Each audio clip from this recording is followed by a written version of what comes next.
दमदार क्वालिटी नंदन की गारंटी।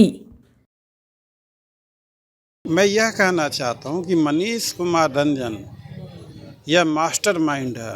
अब देखिए यह आदमी किस तरह से जांच को प्रभावित कर रहा है। यह जेल में है लेकिन ऐसा लग रहा है सीबीआई इसके पॉकेट में है। अगर जांच स्वतंत्र और निष्पक्ष नहीं हो तो इंसाफ का मिलना लगभग नामुमकिन होता है। सीबीआई के द्वारा पॉक्सो एक्ट की धाराएं हटाना अपने आप में गैर कानूनी है। सीबीआई इस केस में जांच एजेंसी के तौर पे नहीं बल्कि मनीष रंजन के पैरवीकार के तौर पे कार्य कर रही है। यह काफ़ी निराशाजनक, काफ़ी दुखद है। मनीष कुमार रंजन को कस्टडी में नहीं लिया गया। सवाल यह पैदा होता है कि सीबीआई ऐसा जानबूझकर क्यों कर रही है। सीबीआई के द्वारा ऐसा जानबूझकर करने पर इसका लाभ किसको मिलेगा। आज जो है मनीष रंजन की फैसले पर सुनवाई हुई थी और ये सुनवाई जो है आज चल गई है। अगला तारीख जो है 11 मार्च बताया जा रहा है। हमारे साथ अभी जो है पक्ष के वकील आइए इनसे जानते हैं। आज रंजन की जमानत याचिका की सुनवाई की तारीख 11 मार्च 2026 रखी गई है और 11 मार्च 2026 को पुनः सुनवाई होगी। और सीबीआई ने इस केस में पॉक्सो एक्ट की धाराएं हटा दी। सीबीआई के द्वारा पॉक्सो एक्ट की धाराएं हटाना अपने आप में गैर कानूनी है।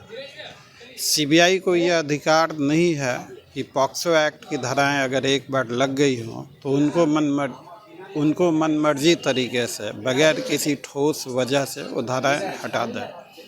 सीबीआई इस केस में जांच एजेंसी के तौर पे नहीं बल्कि मनीष रंजन के पैरवीकार के तौर पे कार्य कर रही है। यह काफ़ी निराशाजनक, काफ़ी दुखद है। जिस केस पे नज़र हमारे देश की तमाम लाखों करोड़ों बेटियों की है कि मृतका को इंसाफ मिलेगा या नहीं मिलेगा, ऐसे केस की जांच काफ़ी सावधानी से और गंभीरता से करनी चाहिए।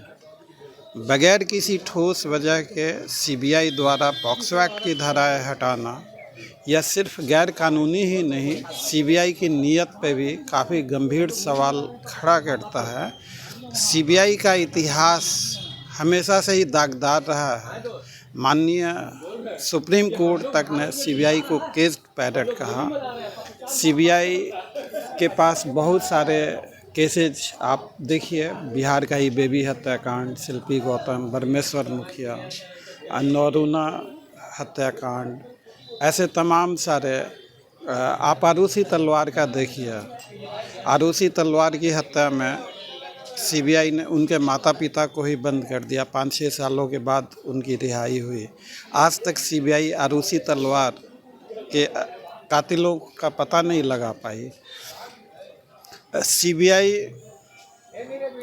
हमें नहीं लगता यह एजेंसी किसी भी तरह से जांच करने के लायक है। इस केस में सीबीआई ने यहाँ तक कह दिया कि सीबीआई ने एक दूसरी एफआईआर दर्ज करी है और उस एफआईआर में मनीष कुमार रंजन को कस्टडी में नहीं लिया गया।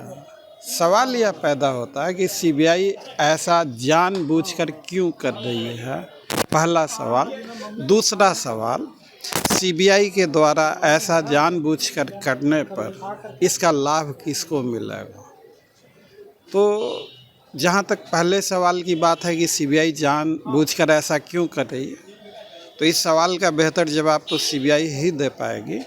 दूसरा जो सवाल है कि सीबीआई के इस कृत्य से लाभ किसको प्राप्त होगा, तो आप भी समझते हैं इस कृत्य का लाभ सिर्फ और सिर्फ जो एक्यूज मनीष कुमार रंजन है उसी को ही मिलेगा। अब मैं यह कहना चाहता हूं कि मनीष कुमार रंजन यह मास्टरमाइंड है। अब देखिए यह आदमी किस तरह से जांच को प्रभावित कर रहा है। यह जेल में है लेकिन ऐसा लग रहा है सीबीआई इसके पॉकेट में है। यह काफ़ी दुखद, काफ़ी शर्मनाक है। इंसाफ दिलाने की पहली जिम्मेवारी सरकार की होती है, क्योंकि जांच एजेंसियां सरकार के अधीन काम करती हैं। अगर जांच स्वतंत्र और निष्पक्ष नहीं हो तो इंसाफ का मिलना लगभग नामुमकिन होता है। तो इन सारे पहलुओं पे देखिए, मुझे ऐसा लगता है कि इस देश का कानून जिंदा है। कोई भी हमारे देश के कानून या संविधान से ऊपर नहीं है। अगर कोई अधिकारी गलत कार्य करता है तो हम लोग उनके खिलाफ कानूनी कार्रवाई अवश्य करेंगे। दोनों ही जांच एजेंसी के अधिकारी आए थे आज, और मुख्य सवाल सिर्फ इतना ही है कि अगर जांच निष्पक्ष ना हो, जांच सही दिशा में ना हो, तो इंसाफ मिलना लगभग नामुमकिन है। जांच रिपोर्ट के ही आधार पे अदालत में मुकदमा चलता है। जानबूझकर अगर जांच को निष्पक्ष और सही दिशा में नहीं किया जाए तो उससे जो अपराधी हैं वो तो बाइज्जत बरी ही होंगे। अच्छा, वकील साहब की आज चूँकि आज जो सुनवाई थी वो न्यायालय की तरफ से क्या? न्यायालय की तरफ से इन सारी चीज़ों को काफ़ी गंभीरता से सुना गया। हमें न्यायालय पे विश्वास है, भरोसा है, और न्यायालय का क्या आदेश होगा इस बारे में तो मुझे नहीं पता। 11 तारीख का इंतजार करते हैं।